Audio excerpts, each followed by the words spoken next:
Hello, എല്ലാവർക്കും പുതിയൊരു വീഡിയോയിലേക്ക് സ്വാഗതം. ഇപ്പോൾ വീഡിയോ ചെയ്യാൻ സത്യം പറഞ്ഞ സമയം കിട്ടുന്നേ ഇല്ല കേട്ടോ. അപ്പോൾ ഇന്ന് ഞാൻ വീടിൻ്റെ അടുത്തുള്ളൊരു കല്യാണത്തിന് പോയിട്ട് ഇപ്പോൾ വന്നതേ ഉള്ളൂ.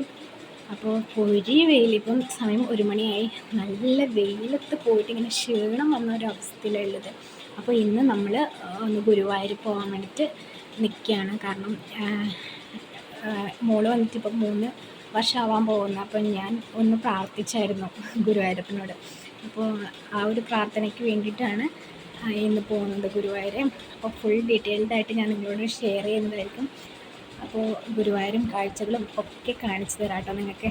അപ്പോൾ ഗുരുവായൂർ പോകണമെന്ന് വിചാരിച്ചിട്ട് ഒരുപാട് ആൾക്ക് ഇങ്ങനെ പോകാൻ പറ്റാറില്ല, അല്ല അതിനൊക്കെ ഒരു സമയം ഉണ്ട്. പക്ഷേ പണ്ടത്തെ കാലത്തൊക്കെ അങ്ങനെ പറയും, ഗുരുവായൂർ പോകണമെന്ന് വിചാരിച്ചാൽ അത് നടക്കണമെങ്കിൽ ഒരു ഭാഗ്യം തന്നെ വേണം. അപ്പോൾ ഒരു ഭാഗ്യം നടക്കാൻ പോവുകയാണ്. അപ്പോൾ ഒരു തടസ്സമില്ലാണ്ട് അവിടെ എത്തണം എന്ന് മനസ്സിൽ പ്രാർത്ഥിച്ചുകൊണ്ടാണ് പോകുന്നത്. ഫുൾ ഡീറ്റെയിൽഡായിട്ട് ഞാൻ വീഡിയോ അപ്ലോഡ് ചെയ്യുന്നതായിരിക്കും. അപ്പോൾ വീഡിയോ ആദ്യമായിട്ട് കാണുന്നവരാണെങ്കിലും ഒന്ന് സബ്സ്ക്രൈബ് ചെയ്ത് ലൈക്ക് ചെയ്ത് അതുപോലെ ഷെയർ ചെയ്യാം. നമ്മുടെ പോകുന്നത് അപ്പോൾ റിച്ചൂസ് കൊണ്ട് റിച്ചൂസ് പറഞ്ഞ എവിടെ പോകുന്നത് അങ്ങനെ നമ്മൾ വൈകുന്നേരം 4:30 ട്രെയിനിലാണ് കേട്ടോ ഗുരുവായൂരേക്ക് പോകുന്നത്. അപ്പോൾ ഒരുപാട് മനസ്സിൽ സന്തോഷം തോന്നി. കാരണം ഞാൻ ഇത് 3-ാമത്തെ തവണയാണ് ഗുരുവായൂരിലേക്ക് പോകുന്നത്. പക്ഷേ ഈ ഒരു പോക്കിന് ഒരു പ്രത്യേകത കൂടിയുണ്ട്. 2 പ്രാവശ്യം പോയപ്പോഴും എല്ലാവരും കൂടെ പോകുമ്പോൾ അങ്ങനെ പോയതാണ്. പക്ഷേ ഈ ഒരു പോക്ക് എന്ന് പറയുമ്പോൾ ഞാൻ പ്രാർത്ഥിച്ചിട്ട് അവിടെ എത്തണം എന്നുള്ള ഒരു ലക്ഷ്യത്തിൽ പോയതാണ്. എന്തെന്ന് വെച്ചാൽ ഞാൻ കല്യാണം കഴിഞ്ഞിട്ട് ഒരു 5 വർഷത്തിന് ശേഷമാണ് എനിക്കൊരു മോളുണ്ടായിരുന്നത്. പക്ഷേ പ്രഗ്നൻ്റ് ആയ സമയത്ത് ഞാൻ അത്രത്തോളം പ്രാർത്ഥിച്ചിരുന്നു, എനിക്കൊരു മോളെ തന്നെ തരണേ ദൈവമേന്ന്. എനിക്കൊരു മോളെ തന്നിട്ടുണ്ടെങ്കിൽ ഞാൻ ഗുരുവായൂരപ്പനെ കാണാൻ വരും എന്നുള്ളൊരു പ്രാർത്ഥന എൻ്റെ മനസ്സിലുണ്ടായിരുന്നു. അതുകൊണ്ടാണ് ഇവിടെ പോയത്. നിങ്ങളാരും എന്നെ അങ്ങനെ മോശമായിട്ടൊന്നും കരുതല്ലേ. കാരണം എന്താണെന്ന് വെച്ചാൽ ഏത് കുഞ്ഞാളും നമുക്ക് നല്ലതാണ്. പക്ഷെ നമുക്ക് ഉള്ളിൻ്റെ ഉള്ളിലൊരു ആഗ്രഹം ഉണ്ടാവില്ലേ, അങ്ങനെ ആഗ്രഹിച്ചാണ് മോള് തരണേ മോളെ തരണേ, അങ്ങനെ മോള് വേണം എന്നുള്ള ഒരു തപസ്സിൽ കിട്ടിയ ഫീലാണ് എനിക്ക് എൻ്റെ മോളെ കിട്ടിയപ്പോൾ ഉണ്ടായിരുന്നത്. അതുകൊണ്ടാണ് കേട്ടോ ഗുരുവായൂരപ്പനെ കാണണം എന്നുള്ള ഒരാഗ്രഹം ഉണ്ടായിരുന്നു. മുന്നേ പറഞ്ഞതല്ലേ, എനിക്ക് ഗുരുവായൂരപ്പനെ കാണാൻ ഞാൻ വരും മോളെയും കൊണ്ട് എന്ന് ഞാൻ പ്രാർത്ഥിച്ചിരുന്നു കേട്ടോ. എനിക്ക് മോളെ കിട്ടിയാൽ മാത്രം. അപ്പോൾ അത്രത്തോളം സന്തോഷം തോന്നി ഒരു മോളുണ്ടായപ്പോൾ. അപ്പോൾ അങ്ങനെ പോയതാണ് ഗുരുവായൂരപ്പനെ കാണാൻ. അപ്പോൾ ഇതാ പുലർച്ചെയാണ് കേട്ടോ, ഒരു 3 മണി ആ ഒരു സമയമാണ്. അപ്പോൾ 2:30 നമ്മൾ എഴുന്നേറ്റ് റെഡിയാവാൻ തുടങ്ങി. എല്ലാവരും ഉണ്ടല്ലോ, ഹസ്ബൻഡും അതുപോലെ തന്നെ ഹസ്ബൻഡിൻ്റെ സിസ്റ്ററും എൻ്റെ അച്ഛനും 2 മരുമക്കളും എല്ലാവരും കൂടിയിട്ടാണ് പോയത്. അപ്പോൾ രാവിലെ എണീറ്റ് സാരിയൊക്കെ എടുത്ത് സെറ്റായിട്ടുണ്ട്. അപ്പോൾ അവിടെ ഒരു കണ്ണൻ്റെ പ്രതിമ ഉണ്ടായിരുന്നു കേട്ടോ. അപ്പോൾ നല്ല ഭംഗിയുണ്ടായിരുന്നു, മാലയൊക്കെ ഇട്ട് ഓടക്കുഴലൊക്കെ വിളിച്ച് നിൽക്കുന്ന കണ്ണനെ കാണാൻ. അപ്പോൾ ജസ്റ്റ് കണ്ണൻ്റെ കൂടെ നിന്നിട്ട് ഫോട്ടോ ഒക്കെ എടുത്തു. അപ്പോൾ ഭയങ്കരമായിട്ട് സന്തോഷം തോന്നി. കണ്ണനെ കാണാൻ പോകുന്നതിന് മുന്നേ കണ്ണൻ്റെ അടുത്ത് നിന്നിട്ട് ഫോട്ടോ ഒക്കെ എടുത്തിട്ട് പോകുമ്പോൾ ഒരു പ്രത്യേക ഫീൽ ഉണ്ടായിരുന്നു. അപ്പോൾ അത് അച്ഛനാണ് കേട്ടോ അടുത്ത് നിൽക്കുന്നത്. അപ്പോൾ ഇതാ നമ്മൾ എല്ലാവരും റെഡിയായി കഴിഞ്ഞു. അമ്മൂസിൻ്റെ ഏച്ചിയുണ്ട്. അപ്പോൾ നമ്മളെല്ലാവരും കൂടിയിട്ടാണ് പോകുന്നത്. അപ്പോൾ അതേ എല്ലാവരും റെഡിയായി. അങ്ങനെ നമ്മൾ ഗുരുവായൂരേക്ക് നടക്കാൻ പോവുകയാണ്. കുറച്ച് ദൂരമേയുള്ളൂ, നമ്മുടെ റൂമിൻ്റെ അടുക്കുന്ന ഒരു 10 മിനിറ്റ് നടക്കണ്ട, അടുത്ത് തന്നെയാണ്. അപ്പോൾ ഇതാ നമ്മളെല്ലാവരും കൂടിയിട്ട് മെല്ലെ പതിയെ നടന്നിട്ട് പോവുകയാണ്. അപ്പോൾ നമുക്ക് ദാഹിച്ചൊരു വലഞ്ഞിരുന്നു. കാരണം 2:30 നമ്മൾ കൊണ്ടുവന്ന വെള്ളവും ഒക്കെ തീർന്നു. അവിടെ നിന്ന് എടുക്കാനും പറ്റുന്നില്ല. നമുക്ക് ഒരാകാംക്ഷയിൽ പോകുമ്പോൾ നമുക്കൊരു ഭയങ്കര ത്രില്ലും വേവലാതിയൊക്കെ അല്ലേ. അപ്പോൾ ഇതാ എങ്ങനെയൊക്കെയോ ഗുരുവായൂരിലെത്തി. അപ്പോൾ മനസ്സുകൊണ്ട് ഭയങ്കരമായിട്ട് സന്തോഷം തോന്നി. നമ്മൾ കാത്ത് നിന്നിട്ട് പോകുമ്പോൾ ഒരു പ്രത്യേക ഫീലല്ലേ. ഇതാണ് കേട്ടോ റിച്ചൂട്ടി സുന്ദരിയായിട്ടുണ്ട്. അപ്പോൾ പുലർച്ചെ 4 മണിക്ക് എണീക്കുമ്പോൾ റിച്ചൂസ് വലിയ തോതിൽ പ്രശ്നമൊന്നും ഉണ്ടാക്കിയില്ല കേട്ടോ. ഞാൻ വിചാരിച്ചു കരയൊക്കെ ചെയ്യും പുലർച്ചെ വിളിച്ചുകൊണ്ട്. അപ്പോൾ അങ്ങനത്തെ കുഴപ്പമൊന്നും ഉണ്ടായിട്ട് കൂളായിട്ട് വന്നു. നമ്മളെല്ലാവരും ഇതാ നമ്മളൊക്കെ ഒന്നിച്ച് നടന്നിട്ട് വീഡിയോ ഒക്കെ എടുത്തു കേട്ടോ. അപ്പോൾ മനസ്സിലാണെങ്കിൽ ഭയങ്കര സന്തോഷവും എക്സൈറ്റ്മെൻറ്റും എന്താ പറയാൻ കഴിയില്ല. കാരണം അവിടെ ഒന്ന് എത്താൻ വേണ്ടിയിട്ടുള്ളൊരു തിടുക്കത്തിലായിരുന്നു നമ്മൾ, കണ്ണനെ കാണാൻ വേണ്ടിയിട്ടേ സന്തോഷം കൊണ്ട്. അപ്പോൾ അങ്ങനെ ഇതാ നടന്ന് നമ്മൾ കണ്ണൻ്റെ മുന്നിലേക്ക് എത്താൻ ഇനി കുറച്ച് മിനിറ്റുകൾ മാത്രമേ ഉള്ളൂ കേട്ടോ. അങ്ങനെ എങ്ങനെയൊക്കെയോ നമ്മൾ ക്യൂവിലൊക്കെ നിന്ന് അവിടെ എത്തി. പക്ഷേ ഏറ്റവും വലിയ സങ്കടം എന്ന് വെച്ചാൽ നമ്മൾ 4 മണിക്ക് നിന്ന ക്യൂ നമ്മൾ ഉള്ളിൽ അകത്ത് കയറാൻ കണ്ണനെ കാണാൻ വേണ്ടി വെയിറ്റ് ചെയ്തത് 8 മണിയൊക്കെ കഴിഞ്ഞു, 8:30 ഒക്കെ കഴിഞ്ഞതിന് ശേഷമാണ് നമ്മളൊന്ന് അകത്ത് കയറിയത്. അത്രയും മണിക്കൂർ നമ്മൾ ആ ക്യൂവിലിരുന്ന് എൻ്റെ ദൈവമേ ഒരു വിധമായി നമ്മൾ പറയാറില്ലേ ഒരു കണ്ണിനൊക്കെ കാണണമെങ്കിൽ അത്രയും തപസ് ചെയ്യണമെന്ന് പറഞ്ഞ ഫീൽ എനിക്ക് ആ ഒരു ക്യൂവിൽ നിന്നപ്പോഴാണ് കിട്ടിയത്. കാരണം വെയിറ്റ് ചെയ്ത് ഇപ്പോൾ തുറക്കും എന്ന് വിചാരിച്ച് കണ്ണിനെ ഇങ്ങനെ കാണാൻ വേണ്ടി വെയിറ്റ് ചെയ്തിട്ട് പെട്ടെന്ന് തുറന്ന് വിടുമ്പോൾ നമുക്ക് ഇല്ലാത്ത ഭക്തിയൊക്കെ അങ്ങ് കൂടി വരും. ആ ഒരു ഫീലാണ് ഉണ്ടായത്. അപ്പോൾ ഇതാ ഞാൻ ക്യൂവിൽ നിൽക്കാൻ വേണ്ടി പോവുകയായിരുന്നു. പക്ഷേ എനിക്ക് പറ്റിയെന്ന് വെച്ചാൽ കയ്യിൽ കണ്ടില്ലേ ഫോണുമൊക്കെ നമ്മൾ പുറത്ത് വെച്ചിട്ട് അകത്ത് കയറ്റാൻ പറ്റുള്ളൂ. പക്ഷേ എൻ്റെ കയ്യിൽ ഞാൻ സ്മാർട്ട് വാച്ച് കെട്ടിയിരുന്നു. പക്ഷേ ആ സ്മാർട്ട് വാച്ചും കൊണ്ട് നമുക്ക് അകത്ത് കയറാൻ പറ്റില്ല. നമ്മൾ വീണ്ടും ക്യൂവിൽ നിന്നിട്ട് എന്നെ സ്മാർട്ട് വാച്ച് അഴിപ്പിച്ച് ക്ലോക്ക് റൂമിൽ കൊണ്ടുവയ്ക്കാൻ പറഞ്ഞു. പക്ഷേ ക്ലോക്ക് റൂമിൽ കൊണ്ടുവയ്ക്കണമെങ്കിൽ അതിലും വലിയ ക്യൂ. അങ്ങനെ ഒരു വിധം ഞാൻ ഹസ്ബൻഡിൻ്റെ ഉള്ളിൽ കയറിയിട്ടില്ല. അപ്പോൾ പുറത്തുണ്ടായിരുന്നു. അപ്പോൾ ഏട്ടൻ്റെ കയ്യിൽ കൊടുത്തിട്ട് വീണ്ടും ക്യൂവിലേക്ക് ഓടി. അപ്പോൾ വല്ലാതൊരവസ്ഥയാണ്. കാരണം പെട്ടെന്ന് കാണണം എന്നില്ല ആഗ്രഹത്തിൽ ക്യൂവിലും നിന്നു. ക്യൂവിൽ നിൽക്കുമ്പോൾ വീണ്ടും പുറത്തേക്ക് പോകാൻ പറഞ്ഞു.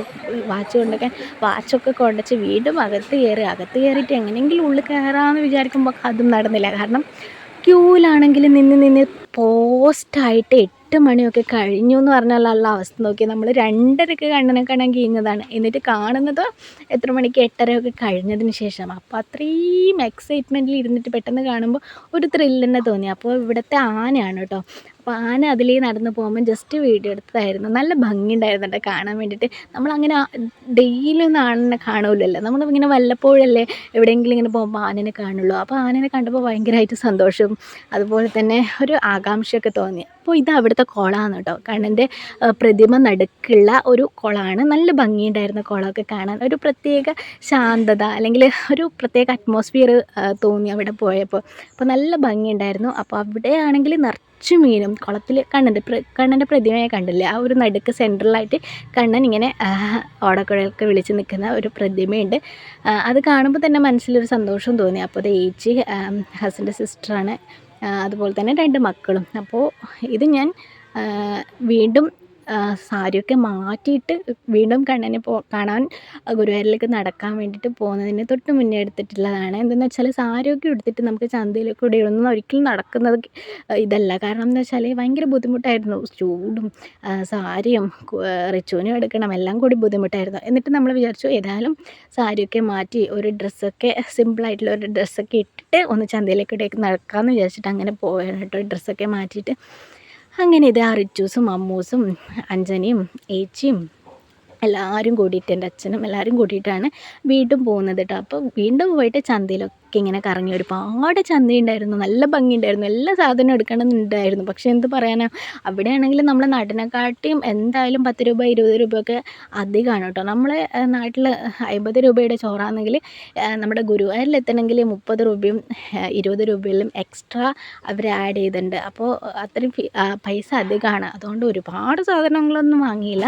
നമ്മളെല്ലാ വീട്ടിലും കൊടുക്കാൻ കുറച്ച് ഹലുവയും അതുപോലെ തന്നെ കുറച്ച് കുഞ്ഞുങ്ങൾക്ക് വേണ്ടിയിട്ടുള്ള കളിപ്പാട്ടും അങ്ങനെ മാത്രമേ വാങ്ങിയിട്ടു. ഒരുപാട് സാധനങ്ങളൊന്നും വാങ്ങിയിട്ടാ കേട്ടോ. അപ്പോൾ അതിന് മുന്നേ ഇതാ ജസ്റ്റ് ഒന്നുകൂടി നിങ്ങൾക്ക് ഗുരുവായൂരെ കാണിച്ചു തരാം. ഇതാണ് ഗുരുവായൂരിലേക്ക് പോകുന്ന ആ ഒരു വഴി കേട്ടോ. കേറിയാടുള്ള ഒരു വഴിയാണ്. കണ്ടില്ലേ അമ്പലം, ചുറ്റും അമ്പലം കാണാൻ നല്ല ഭംഗിയില്ലേ. ഫുള്ള് ആൾക്കാർ തിങ്ങി നിറയും ആ ഒരു സമയത്ത്. പക്ഷേ നമ്മൾ ജസ്റ്റ് എല്ലാവരും പോയിട്ട് ഒരു 11 മണിയൊക്കെ ആയ സമയമാണ് കേട്ടോ ഇത്. ഇപ്പോൾ ആൾക്കാരൊക്കെ കുറച്ച് കുറഞ്ഞിട്ടുണ്ട്. എങ്കിലും നമുക്ക് ഏറ്റവും കൂടുതൽ തിരക്ക് എന്ന് പറയുന്നത് ഈ ഒരു ക്യൂ ആണ്. ഉള്ളിലേക്ക് കിടക്കേണ്ട ക്യൂവും അതുപോലെ തന്നെ അതിൻ്റെ അകത്തുള്ള ഒരുപാട് ചടങ്ങുകൾ ഉണ്ടാവില്ലേ, മഞ്ചാടിക്കുരു വാരൽ, അതുപോലെ തന്നെ നമ്മൾ ശയന പ്രതിഷ്ഠ അങ്ങനെ എന്തൊക്കെയോ ഉണ്ട് അതിൻ്റെ ഉള്ളിൽ നടക്കുന്നത്. അതൊക്കെ കാണുമ്പോൾ എനിക്ക് ഭക്തി കൂടി പോകും. കാരണം ഇത്രയും ആൾക്കാർ ഇത്രയും എഫേർട്ട് എടുത്തിട്ട് ഭഗവാനെ കാണാൻ വരുന്നുണ്ടെങ്കിൽ അതിലെന്തോ ഒരു ഇതുണ്ട് എന്ന് നമുക്ക് വിശ്വാസം ഓട്ടോമാറ്റിക്കായിട്ട് വന്ന് പോകുന്ന ഒരു ഫീലാണ് അതിൻ്റെ അകത്ത് കയറിയപ്പോൾ. സത്യം പറയാലോ, എനിക്ക് അധികം ഭക്തിയില്ലാത്ത ടൈപ്പാണ്. കാരണം ഞാൻ ഭക്തി ഉണ്ടോ ചോദിച്ചാൽ അത്യാവശ്യം മനസ്സിൽ നമ്മൾക്ക് ഒരു സങ്കടം വരുമ്പോൾ നമ്മളൊന്ന് പ്രാർത്ഥിക്കില്ലേ, ദൈവമേ, ആ ഒരു ഭക്തി അല്ലാണ്ട് എനിക്ക് ഓവർ ഭക്തിയില്ല. പക്ഷേ ഈ ഒരു ഭക്തി എന്ന് വെച്ചാൽ എൻ്റെ മോൾക്ക് വേണ്ടിയിട്ടുള്ള ഒരു ഭക്തിയാണ്. അറിയാണ്ട് ഞാൻ പ്രാർത്ഥിച്ചു പോയതാണ്, ദൈവമേ ഒരു മോളെ കിട്ടണേ എന്നുള്ള ഒരു പ്രാർത്ഥനയിൽ സാധിച്ചതുപോലെ ഒരു ഫീല് തോന്നി. അപ്പോൾ അങ്ങനെയാണ് ഞാൻ ഇവിടെ എത്തിയത് കേട്ടോ. അങ്ങനെ ഇതേ ജസ്റ്റ് കുളത്തിൻ്റെ ഇടയ്ക്കൊക്കെ പോയി അവിടെ നിന്ന് കാലൊക്കെ കഴുകി മീനൊക്കെ കണ്ടിട്ട് വീഡിയോ എടുത്തതാണ്. നല്ല ഭംഗിയുണ്ടായിരുന്നു. ഒരുപാട് മീനുണ്ടായിരുന്നു കേട്ടോ. വലിയ വലിയ മീനായിരുന്നു, കണ്ടില്ലേ, നല്ല വലിയ മീനൊക്കെ ഉണ്ടായിരുന്നു. അപ്പോൾ കാലൊക്കെ കഴുകുമ്പോൾ മെല്ലെ വന്നിട്ട് കാലിലൊക്കെ ഇങ്ങനെ ഇക്കിളിയാക്കുമ്പോഴൊക്കെ നല്ലൊരു ഫീൽ ഉണ്ടായിരുന്നു. അവിടെയൊക്കെ ഇന്ന് കണ്ടില്ലേ നിറച്ചും പക്ഷികളുണ്ടായിരുന്നു. കാക്കത്താറാവ് എന്നൊക്കെ പറയില്ലേ നമ്മൾ, അങ്ങനെയുള്ള പക്ഷി ഇങ്ങനെ നിറച്ചിരിക്കുന്നുണ്ടായിരുന്നു. അതും കാണാനൊരു പ്രത്യേക ഭംഗിയായിരുന്നു കേട്ടോ.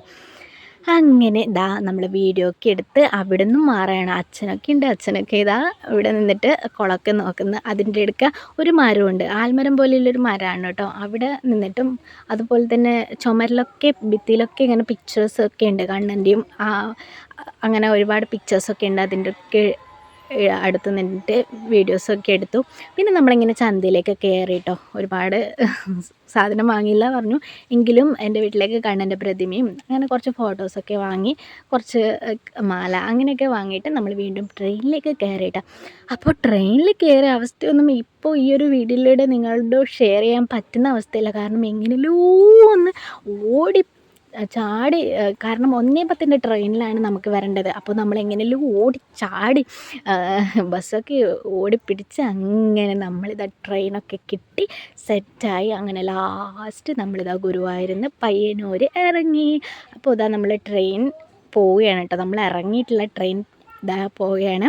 അപ്പോൾ ഒരുപാട് സന്തോഷവും തോന്നി. അപ്പോൾ തിരിച്ച് വന്നപ്പോൾ ഒരു കുഞ്ഞു സങ്കടവും തോന്നി കണ്ണൻ്റെ അടുത്ത് നിന്ന് വരുമ്പോൾ.